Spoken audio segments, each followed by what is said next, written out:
Hi everyone, I hope you're doing well. My name's Katie and I make videos every single Wednesday, and today's video is going to be kind of two completely separate topics. First, I'm going to just react to how BookNetFest was, and then I'm going to have a spoiler-free review of Final Girls. So if you're just here for the Final Girls review, just go ahead and click and fast forward until the book is on the screen. So today is Tuesday when I'm filming this, and Sunday night I got back from spending basically one full day at BookNetFest and then one full day with some of my college friends in Port St. Lucie. Sam and Marina's, if they're watching this, they're gonna know what I'm about to say because I basically said it to them as basically I was like leaving BookNetFest to go meet up with my friends and head to Port St. Lucie. But basically, to put it mildly, I was freaking out the days leading up to BookNetFest, and I was just thinking, what have I got myself into? Because even though I've been on BookTube for, I'm not even sure if it's 5 or 6 years, I've never been to any kind of BookTube or YouTube meetup. I doubt she'll care if I say this, but like I was messaging with Francina Simone the night before and we were both just like a ball of nerves, and I had all of these just like super irrational fears that I later found everybody else felt exactly the same way, I'm sure, leading up to it. It wasn't just me. I was terrified, you know, what if I go up to someone that I think recognizes me and I'm like, hey, it's Katie, and they're just like, who? Or vice versa. What if someone comes up to me because they watch my channel and I have no idea who they are? I was also terrified because I've never even been to any kind of convention like this before and seen what panels are like, yet I was on 2 panels, so I just was like a bundle, just a ball of just like radiating nerves. And after all of that, after being so petrified, and even though I will say I'm introverted, but I don't consider myself to be very shy, I have not felt that like level of social anxiety leading up to it in like such a long time. But I have to say, all of those nerves, all of that just like leading up to it, 30 seconds after getting there, was totally fine. I saw, let me get this right and remember everyone correctly, I saw Connor O'Brien, Slice of Mike, ChapterStackss, and Emma Tobias, and I like made eye contact with Connor and we were like, we recognize each other, so we just walked up, and I have not had so much fun within like a 12-hour span in such a long time. I have not made so many friends within such a short window in such a long time. Actually, I don't know if that's ever happened before, making that many friends so quickly and so easily. I genuinely did not want to leave, and right now I wish I was back there. So I want to just say a massive thank you to Sam and Marina's for setting that up. It was just so inclusive and so welcoming. I had heard people say that like, oh, maybe it'll be cliquey when you go, but I at least did not get that impression whatsoever. You had like the biggest top booktubers hanging out with people with like 100 subscribers. It's just like the walls came down and everyone were just like nerdy introverts together, and it was really, really wonderful. Okay, I will say there was one moment when I was there where like after I'd been there for a while, I did feel terrified, and that was right before the game show panel. So I was on the game show panel, which none of us knew what that was up until we were actually in it. The one moment I was terrified in the middle of all of this was I was sitting at lunch with some other booktubers,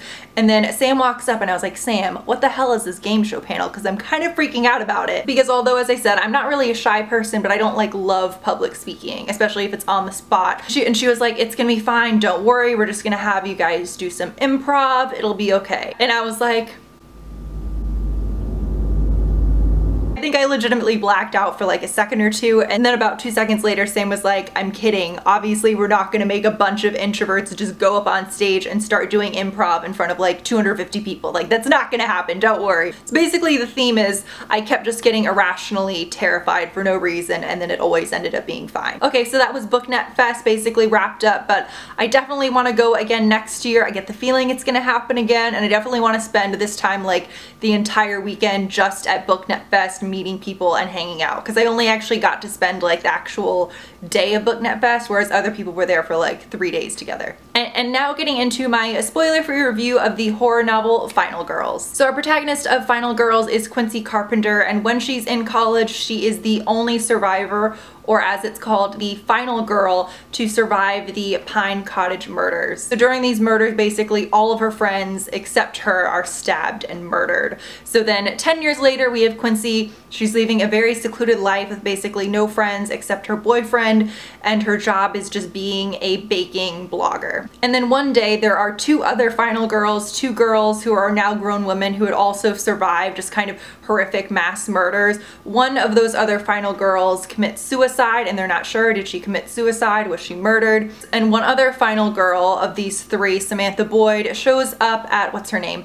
Quincy's door and meets her for the first time. And I do want to emphasize that last part because the inside cover of this book, or at least the impression I got, was that there were going to be all these final girls being like murdered off throughout the book, and then you're trying to figure out what's going on. But in reality, the majority of this book is Quincy hanging out with Samantha Boyd, Samantha Boyd doing some weird shit, and Quincy just basically trying to figure out what's going on. So in terms of prose, I would say this feels like you're reading almost the script for a super entertaining horror movie. Everything is so fast-paced, it's so fun, and when I say fun, I mean fun like if you enjoy horror movies. This is gonna be like your kind of fun. And I could definitely see people just flying through this because it is so fun in just a night or two. I also will say there's like a love triangle in the book, and for the majority of the book, I like really enjoyed it. And normally I thought I hated love triangles, but maybe it's just because I haven't read one in a book and it feels like 5 years. So maybe I had just been missing it, but there's kind of a love triangle between Quincy, her boyfriend,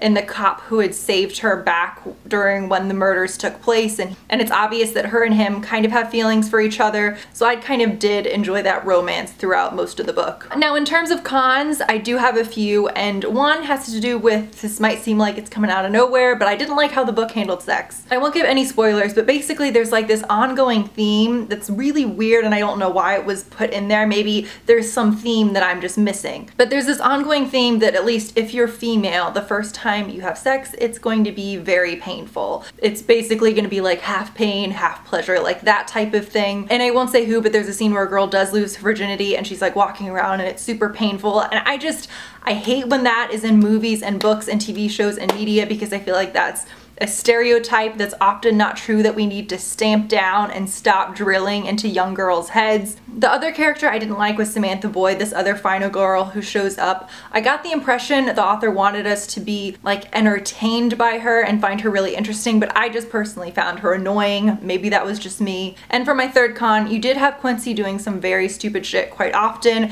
but at the same time, she's been through so much horrific stuff, I can kind of give that a pass. So overall, I would say Final Girls is incredibly fun, very fast-paced. If you like horror movies, I think you're gonna like this book. However, for me, it's not like a 5 out of 5 star read by any means. It's just a really fun horror novel that had a few things I didn't like. So I hope you guys enjoyed this review of Final Girls. If you've read it, let me know what you think of it. And again, if I met you guys at BookNetFest, hello. I enjoyed meeting every single one of you. It was really, this is gonna sound super cheesy, but it was like one of the best days that I can remember having in such a long time. So hope you guys enjoyed this video, and I'll see you next Wednesday.